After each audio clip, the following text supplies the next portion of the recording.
दर्शकों नमस्कार। आज आप सोच रहे होंगे कि पत्रकार के हाथ में ये भागवत गीता आखिर क्या कर रही है, और सवाल होना भी चाहिए कि भैया पत्रकार इस भागवत गीता का कर क्या रहे हैं।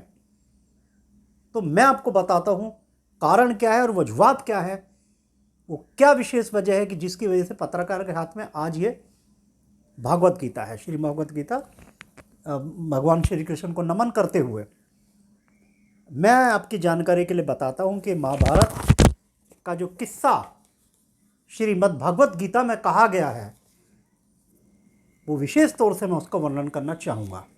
और क्यों करना चाहूँगा, यहाँ मैं भगवान श्री कृष्ण के विषय में कोई श्लोक नहीं पढ़ने वाला हूँ तो दर्शकों, लेकिन मैं बता दूं कि तारतम्य आखिर जाके मिलेगा कहाँ, ये मैं आपको बताना चाहता हूँ। तो शुरुआत, पहला अध्याय है, हिंदी में बताता हूँ। धृतराज संजय से पूछ रहे हैं कि संजय बताइए हाल, कुरुक्षेत्र का हाल क्या है। तो संजय उनको बता रहे हैं उस समय का, जो आप कह सकते हैं लाइव सीधा प्रसारण। तो वो बता रहे हैं कि दुर्योधन गए हैं आचार्य द्रोणाचार्य के पास में, पूछ रहे हैं कि आचार्य उन लोगों को तो देखिए कि जो हमारी तरफ है, जो हमारी ओर है, ये युद्ध करने आए इस महाभारत के भीतर। पांडवों की तरफ से कौन और हमारी तरफ से कौन है, ये जरा पता लगाया जाए। तो दर्शकों, आज महाभारत तो नहीं है, लेकिन जो हमारा महान देश भारत है, जहाँ की पवित्र भूमि कुरुक्षेत्र में महाभारत की रचना हुई, आज उसी भारत देश में 2024 के कुरुक्षेत्र की तैयारी हो चुकी है। रणभेरी बज चुकी है।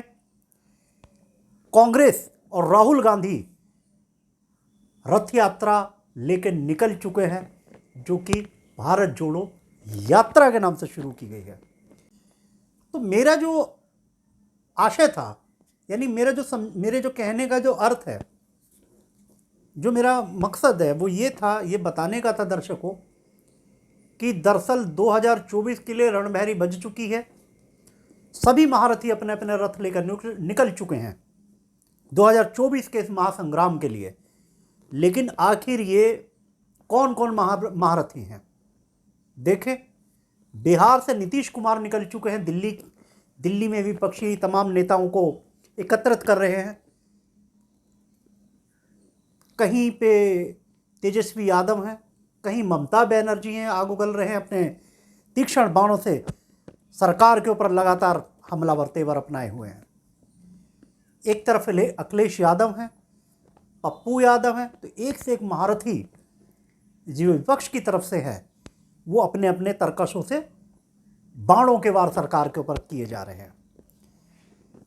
दूसरी ओर जो कि सबसे बड़ा चेहरा बन के उभर रहे हैं इस समय देश के भीतर, वो है राहुल गांधी, कांग्रेस की ओर से सबसे बड़ा चेहरा। इसलिए दर्शकों कि पिछले लगभग 55 या 60 वर्षों तक तो कांग्रेस ने राज किया, शासन किया देश के ऊपर, तो इसलिए उल्लेखनीय बात यह है।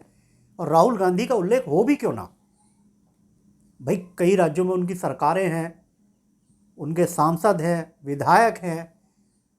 भाजपा के बाद में दूसरे नंबर का जो कोई राष्ट्रीय दल है तो वो कांग्रेस ही है। हाँ, एक तरफ एक दिल्ली के एक पार्टी है, राजनीतिक दल है, जिसके मुखिया दावा करते हैं कि भाई हम भी नेशनल पार्टी हो रहे हैं और हम सीधा सीधा भाजपा को टक्कर दे रहे हैं और कांग्रेस की जगह उनका नाम लिया जाए। हालांकि उनका लोकसभा में अभी तक एक भी सांसद है नहीं, लेकिन वो भी बात करें। देखिए, अधिकार है, लोकतंत्र है, सबको अपनी बात कहने का अधिकार है, हम इस विषय में नहीं जाएंगे। केजरीवाल जी ऐलान कर चुके हैं कि भाई वो भी प्रधानमंत्री पद के लिए दावेदार हैं। लोकतंत्र में हर आदमी, हर व्यक्ति का अधिकार है चुनाव लड़े और जनता से चुनकर आ सकता है। तो दर्शकों, इस बीच में मैंने थोड़ा कॉफ़ी भी पी लिया, दिमाग पर दबाव पड़ रहा था बहुत अधिक, और ये सोचकर मैं हैरान हो रहा था कि राहुल गांधी के इस जोश की वजह क्या है। क्या ऐसी वजूहात आई कि राहुल गांधी के भीतर बिजलियां चमचमा रही हैं। सुनने में आ रहा है कि जो भारत जोड़ो यात्रा जो कांग्रेस की आरंभ हुई है, आज 5वां दिन है, केरल पहुंच चुके हैं। आने वाले समय में प्रियंका गांधी का भी उनको साथ मिल जाएगा। तो ऐसा जो मीडिया खबरों के अनुसार, अन्य मीडिया के माध्यम से जो जानकारी मिली है, उसके अनुसार इस भारत जोड़ो यात्रा के पीछे पूर्व मुख्यमंत्री मध्य प्रदेश दिग्विजय सिंह एक वजह बताए जाते हैं कि ये आइडिया उनकी ओर से आया है। हालांकि कुछ ऐसे कयास लगाए जा रहे हैं कि प्रशांत किशोर जो कि रणनीतिकार रहे हैं बहुत सी पार्टियों के, राजनीतिक दलों के, उनकी ओर से ये आइडिया दिया गया है। लेकिन अभी कुछ अन्य सूत्रों के हवाले से मालूम हुआ है कि ये तमाम कवायद और ये भारत जोड़ो यात्रा जो है कांग्रेस और राहुल गांधी की, ये दिग्विजय सिंह की सलाह के ऊपर शुरू की गई है। तो आने वाला समय खासा दिलचस्पी भरा रहेगा। और ये जो राहुल गांधी की भारत जोड़ो यात्रा है, ये पहली बार किसी नेता के द्वारा निकाली गई यात्रा नहीं है। इससे पूर्व में जब जयप्रकाश नारायण यात्रा लेकर निकले, पद यात्रा उन्होंने आरंभ की थी, तो वो लोकनायक बने थे और फिर कहलाए थे लोकनायक जयप्रकाश नारायण। सत्ता की जड़ें हिला दी थी उस यात्रा ने। दिग्विजय सिंह भी यात्रा लेकर निकले थे और कांग्रेस को मध्य प्रदेश में विजय की प्राप्ति हुई थी। एक सबसे बड़ी, अब तक की सबसे बड़ी यात्रा जो मानी जाती है वो है लाल कृष्ण आडवाणी जी की रथ यात्रा, राम रथ यात्रा, जिसके द्वारा भारतीय जनता पार्टी को आज इतनी बड़ी सफलता मिली कि प्रधानमंत्री मोदी जी आज सत्ता के ऊपर हैं और वो सबसे शक्तिशाली नेता के रूप में स्वयं को स्थापित किए हुए हैं।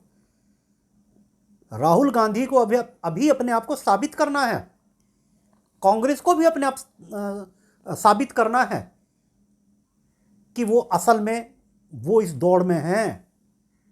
और यदि इस यात्रा को, इस भारत जोड़ो यात्रा को अगर कांग्रेस और राहुल गांधी लेकर नहीं निकलते तो यकीन मानिए जो कल परसों की जो अन्य जो राजनीतिक दल हैं वो अपने आप को ये दिखाने लगे थे कि हम लोग राष्ट्रीय पार्टी बन चुके हैं।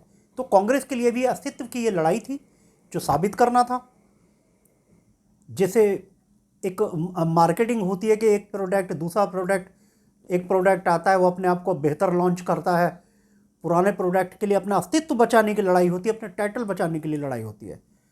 और ये भी सच है दर्शकों कि आज भी हर गांव जिले में कांग्रेस का कोई ना कोई सदस्य अवश्य मिल जाएगा। इसलिए अगर भाजपा को कोई बड़ी चुनौती दे सकता है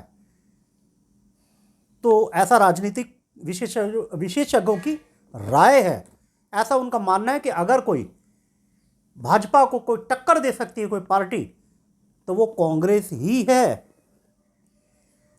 तो कितना दमखम होगा कांग्रेस के भीतर, जो अभी उनके सांसद हैं उसमें कितनी बढ़ोतरी होगी, सत्ता के करीब पहुंच पाएंगे या ना पहुंच पाएंगे। इस भारत जोड़ो यात्रा से कांग्रेस को और स्वयं राहुल गांधी को क्या लाभ मिलेगा, ये भी देखने वाली बात होगी। खासा दिलचस्प मुकाबला है। भाजपा इसकी क्या काट निकालती है। राहुल गांधी के भारत जोड़ो यात्रा का अभी तक फिलहाल 5वें दिन भाजपा कोई खास तोड़ नहीं निकाल पाई है, लेकिन आने वाले वक्त में भाजपा के पास बेहद बहुत बड़ी टीमें हैं, बहुत बड़े दिमाग हैं, वो लोग बहुत बुद्धिमान लोग हैं, तो अवश्य कुछ ना कुछ सोच रहे होंगे, हमारी सोच से कहीं अधिक सोच रहे होंगे। तो आने वाले वक्त में बहुत कुछ दिलचस्प देखने को मिलेगा।